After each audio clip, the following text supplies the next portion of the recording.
Thank you very much. Today, I want you to open your mind.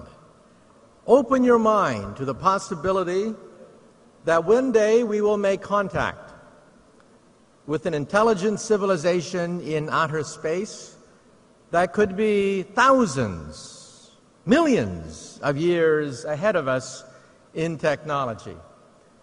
We are talking about satellites in orbit, the Kepler, the Corot, new efforts to identify Earth-like twins in outer space.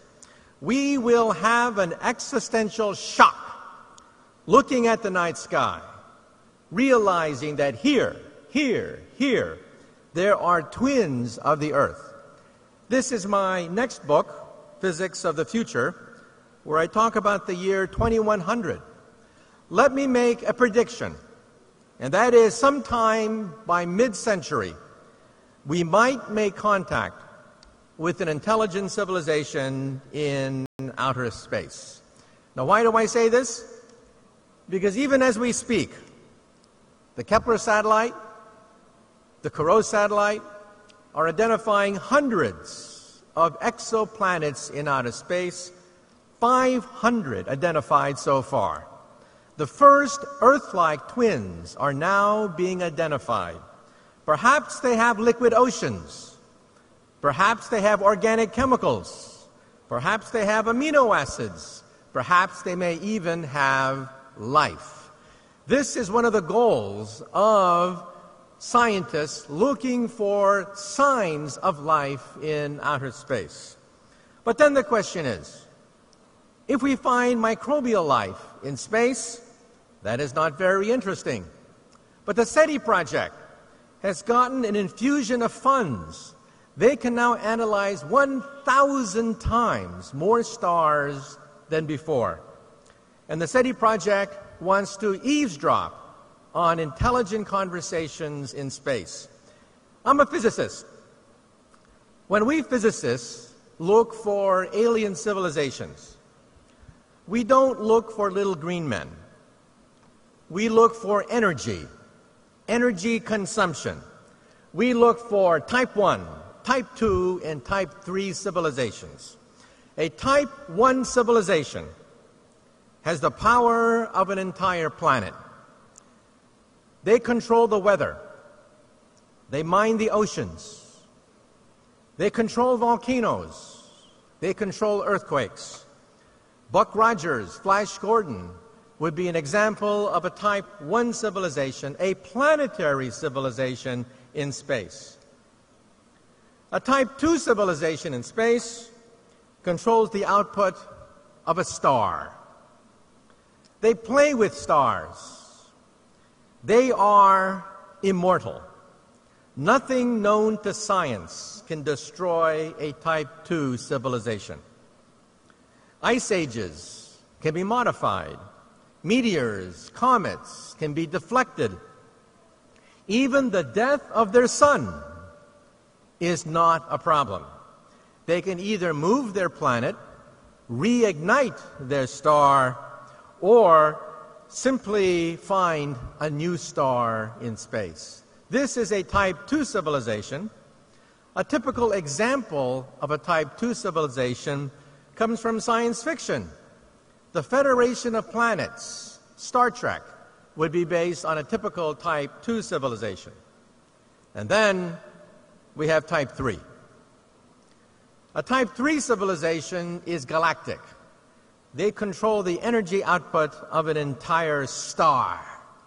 For me, this is very interesting because a type 3 civilization would be able to control the Planck energy.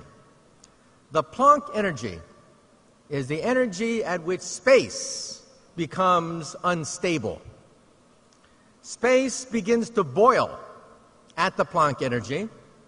The Planck energy is a quadrillion times higher than the Large Hadron Collider. And gateways, perhaps, wormholes, doorways, portals, perhaps to other dimensions, begin to open up for a type 3 civilization. So we have type 1, which is planetary, type 2, which is stellar, and type 3, which is galactic. But one day, I was speaking in London, and a little boy comes up to me, 10 years of age. A little boy comes up to me and he says, "Professor, you're wrong. There's type 4.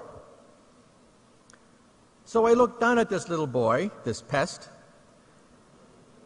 and I tell him, "Shut up, kid. Why don't you go play in traffic? There's a nice intersection over there." And he kept nagging me, and he says, "Professor, you're wrong. There's type 4. And I said, "Look, kid, we have planets, stars, and galaxies. That's it. There's nothing else. These are the only platforms for advanced civilizations." And the little boy kept saying, "No, you're wrong. There's type 4. The power of the continuum." Now, for you Star Trek fans, you know that the power of the continuum is the Q. There is something beyond galactic, and that is dark energy. There is an energy source beyond the galaxy itself, making up 73% of the entire universe, dark energy. And then the question is, if we start to explore outer space and look for advanced civilizations, why don't they talk to us? Why don't they land here in Saudi Arabia and say, "We come in peace"? Well, my attitude is, if you walk down a country road and you see an anthill, do you go down to the ants and say, "I bring you trinkets, I bring you beads, I give you nuclear energy, take me to your leader"? Or maybe you step on a few of them. Maybe we're simply not that interesting. So let me now close on the following note. What lessons can we take from this? First of all, this has theological implications. Giordano Bruno was burned alive 400 years ago in 1600 for saying that there are civilizations in outer space. Because if so, the Catholic Church said, do they have a pope? How many popes are in outer space? 1,000? 1,000,000? 1,000,000,000 popes? How many saints are there in outer space? The mind boggles thinking about billions of saints, billions of popes in outer space. Rather than think about billions of popes, they simply burned Giordano Bruno alive. What does it mean for us? What are we? Are we type 1 that control the power of a planet? Are we type 2 that control the power of a star? Are we type 3 that can control galaxies, alter the fabric of space and time? No. We are type 0. We get our energy from dead plants, oil and coal. But take out a calculator. How long will it take for us to become type 1? The answer is 100 years. Around the year 2100, we will become a type 1 civilization. And we see the beginnings of that now. What is the Internet?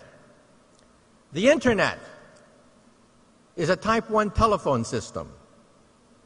We are privileged to be alive to see the birth of a type 1 telephone system. What is the European Union? The European Union is the beginning of a type 1 economy. Why are we here today? We are seeing the birth of a type 1 economy. What is football? Football is the beginning of a type 1 sports. Get on the Internet. What are the most common languages on the Internet? Number 1 is English. Number 2 is Mandarin. We are beginning to see the beginnings of a type 1 language. What is rock and roll? The beginning of a type 1 youth culture. What is Chanel and Gucci? The beginning of a type 1 high fashion. So let me tell you that we are now witnessing the greatest transition in the history of the human race. Transition from type 0 to type 1. The generation now alive is privileged to see the birth pangs of the birth of a new civilization, Type 1. Planetary. Planetary energy. Planetary economy. Planetary environment. And so in conclusion now, let me wrap up. I'd like to dedicate my comments to Giordano Bruno, who 400 years ago said there are planets in outer space. Every week, we discover a new planet orbiting another star. I call this Bruno's revenge. Thank you.